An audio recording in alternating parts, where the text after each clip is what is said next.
নমস্কার, সবাই কেমন আছেন? আশা করি সবাই ভালো আছেন। তা আমরা কনে যাচ্ছি অবশ্যই কিন্তু ভিডিওটা দেখতে হবে পুরোটাই, নাহলে বুঝবেন না। আমরা যাচ্ছি সেই মান্দার গাছতলায়, যে মান্দার গাছ কাটলি পরে সাথে সাথেই রক্ত বেরোয়ছিল আর লোকজনের ক্ষতি হয়েছিল, যারা যে গাছটা কাটিছিল আর কি। তা আমরা সেই জায়গায় যাচ্ছি, অবশ্যই সাথে থাকবেন। সেই গাছটা আপনাদের অবশ্যই দেখাবো। আর হলো এই গাছটা দেখা মাত্রই অবশ্যই কিন্তু লাইক কমেন্ট শেয়ার করবেন। আর হলো অবশ্যই শেয়ার করবেন, কারণ গাছটা খুবই জাগ্রত হয়ে উঠিছে আর প্রচুর চারিদিকতে লোকজন আসতেছে, সেটা আপনাকে সাথে শেয়ার করতেছি। তাই যে আমি, আমার বান্ধবী আর আমার ছেলে আর বান্ধবীর মেয়েরা মিলে সবাই একখান অটো ঠিক করেছি। অটো ঠিক করে তাই যাব। তাই যে অটো কিন্তু বাড়ির সামনে রাস্তায় চলে এসেছে। আমরা এখন সবাই মিলে অটোয় উঠে পড়েছি। তা আমরা এখন সেই জায়গায় যাচ্ছি। আর এর আগেও আমি একটা ভিডিও ছাড়িলাম, সেটা আপনারা দেখিছেন নাই জানি না। ওই জায়গায় যে স্থানীয় লোকজন আছে, মানে আর ওই জায়গায় এক সন্ন্যাসী আছে, তিনি নাকি 7 দিন ওই জায়গা ছিল। তার তিনার কাছ থেকেই সরাসরি কিছু শুনেছি, আর ওই জায়গা যাই আমরা কিছু শুনেছি। তারপরে ওই জায়গায় যাওয়ার আগেতে শুনতেছি আর প্রচুর পরিমাণে লোকজন আসতেছে আর পুজো দিচ্ছে। আর হলো ভাড়া বান্ধে বান্ধে থুয়ে যাচ্ছে। ভাড়া বান্ধা মানে কি, যে কোনো কিছু মানত করে ওই জায়গা কিছু একটা বাইন্ধে রাখা, সেই গাছে যে গাছটা কাটিছিল, যে গাছটা কাটার ফলে এত কিছু মানে ঘটনা ঘটে গেছে। তা আমরা এখন এই যে রোড পার হচ্ছি, পার হয়ে ওই দিকে চলে যাচ্ছি, মানে নতুন বাজারের ওই দিক দিয়ে। এই যে এখন জামুলতলার মধ্যে আছি। জামুলতলা পার হয়ে গেছি থানার সামনে, থানার সামনে পার হয়ে এখন বেবি প্লাজার সামনে আছি। আর হলো চলে যাব এখন সেই গাছতলায় অক্কুরপাড়া। আর সেই কাছাকাছি কিন্তু চলে আসছি, কারণ পুরো ভিডিওটা তো পুরো রাস্তা দেখানো সম্ভব না।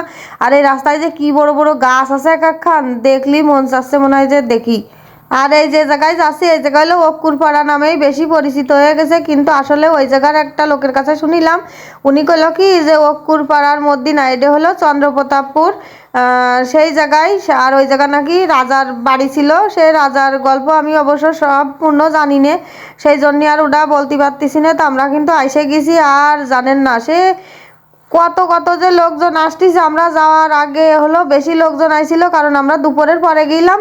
আর সকালের দিকে পুজো হইলো, পুজো দিয়ে সব লোকজন চলে যাচ্ছে। তারপরেও এখনো দেখেন প্রাইভেট, তারপরে মাইক্রো, অটো, মানে যে যেরাম যাতে পারতিছে তাতে এসে নামতিছে। এখন আমরা নামে পড়েছি আর লোকজন তো পুজো দিয়ে আসতেছে, যাচ্ছে। আমরাও যাচ্ছি এই মাঠের মধ্যে দিয়ে, প্রায় 1 কিলোমিটার মতো হাইটে যেতে হয়, তারপরে সেই গাছ। তখন এই যে ছেলেপেলেরা সব আগে আগে যাচ্ছে, কলাম তোরা আগে আগে যা, আমরা পিছনে পিছনে আসতেছি। আর এই যে আমি আর আমার বান্ধবী যাচ্ছি। আর চারিপাশে জানেন না এত সুন্দর পরিবেশ, কারণ হলো মাঠের মধ্যেই, মাঠের মধ্যেই তো পরিবেশটা ভালো হবে। এই চারিদিকে মানে সর্ষে ফুল। আর এই পাশে কিন্তু একটা ঘোড়া দেখালাম। আর এই যে মোটরসাইকেল নিয়েও যাওয়া যাচ্ছে, কিন্তু মোটরসাইকেল নিয়ে যাওয়া একটু ঝামেলা। সামনে আর একটু রাস্তা আছে, সেটাও আপনাকে সাথে দেখাচ্ছে। এখন তো যা একটু হাঁটা যাচ্ছে। আর সামনে হলো পুরো হলো জমির আলির পথ দিয়ে হাইটে যেতে হবে। সে আলির পথ দিয়ে হাইটে যেতে পারতেছিলাম না, কারণ মেলা দিন চলাফেরা হয় না। আগে ছোটবেলায় কত গেছি, কিন্তু এখন আর তো যাওয়া হয় না, এই জন্য একটু অসুবিধা হচ্ছিল। তারপরেও চলে গেছি। আর এই জায়গায় হলো ছেলেপেলেরা খুব আনন্দ ফুর্তি করতেছিল, আর আমাদেরও খুব এসে ভালো লাগছিল। আর এই যে আমার বান্ধবী যাচ্ছে, আর বান্ধবীর সাথে তো আমার ছেলেপেলেও আছে। আর এই যে সেই আলির কথা বলতেছিলাম, মাঠের মাঝখান দিয়ে। আর এই যে দেখেন কি চিকুন আল, তার মধ্যে দিয়ে জাতি আছে। আর কিন্তু এই যে খেতে যাতে না নেমে যায় লোকজন, সেই জন্যই বাঁশের চটা দিয়ে ঘিরে দিয়েছে। সামনে যে 2 সাইড ঘিরা আছে, এই দেখেন কি চিকুন আল, মানে একজন যাবে আর ওই পাশে যে কেউ আসবে, সে আসার কোনো মানে অবস্থা নেই। তাহলে তার দাঁড়ায় যেতে হবে একদম সাইড কেটে।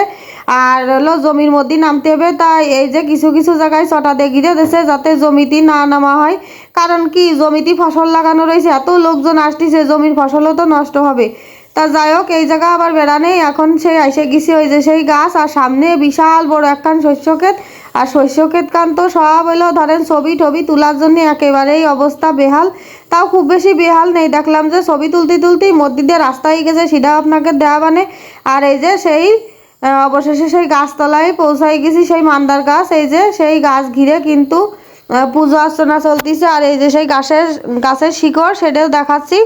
এই যে কাটা দেখতেছেন, এই জায়গাটা কাটিছিল। আর ওই পাশে একটা গাছ আছে, যে গাছে হলো ভাড়া বান্ধা ছিল, সেটাও আপনাকে সাথে দেখাচ্ছি। এই যে শিকড়টা দেখে রাখেন, এই শিকড়টা কাটিছিল। আর ওই যে সেই গাছে ওই যে দেখেছেন ছোট ছোট টুপলা করে ইট পাটকেল বাইন্ধে থুয়ে দিয়েছে, ওইটারে কয় ভাড়া বান্ধা। ওই গাছটায় যে ডান পাশে ছোট্ট একটা গুঁড়া দেখা যাচ্ছে, ওই গুঁড়া হলো গাছের। কারণ ওই গাছটা যখন কাটিছিল, সাথে সাথে যে লোকটা কাটিছিল তারে নাকি উঁচু করে উপরে, মানে কয়েক হাত উপরে উঠোই নিয়ে গেছিল। তারপরে লোকজন ওই জায়গায় আরও যে 4-5 জন ছিল, তারা ধরে নিচেই নামাইছে। তারপরে ওই যে গাছটা সেই পাশে ওই যে পুঁতে দিয়েছে সেই জায়গায় সব ভাড়া বানতিছে। আর ওই যে শিকড়টা দেখলেন না কাটা, আর ওই শিকড়টাও কাটিছিল। যখন ওই শিকড়ে মানে কোপ দিয়েছে তখন বলে ওই জায়গায় লোকজন মানে যারা ছিল তারা শুনিছে যে এই আমার একখান ঠ্যাং কাটে ফেলাছিস, আমার ঠ্যাং কাটে গেল রে, এরম করে মানে কি চিল্লাই উঠিছে, এরকম কোনো সাউন্ড শুনিছিল।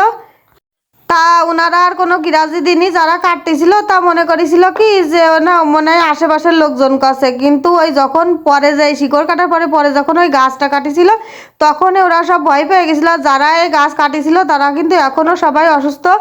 আর হলো তারপরেতেই এই জায়গা হলো পুজো আর্চনা শুরু হয়েছে। আর পুজো দেওয়ার পরে হয়তো বা তারা আস্তে আস্তে সুস্থ হয়ে যাবে। আর এখন লোক জানাজানি ক্ষেত্রে বহুত জায়গায় জানানো হয়েছে, আসলেই কিন্তু এটা সত্য ঘটনা ঘটিছে। এই জায়গায় স্থানীয় যারা আছে যারা দেখিছে তারাই বলতিছে।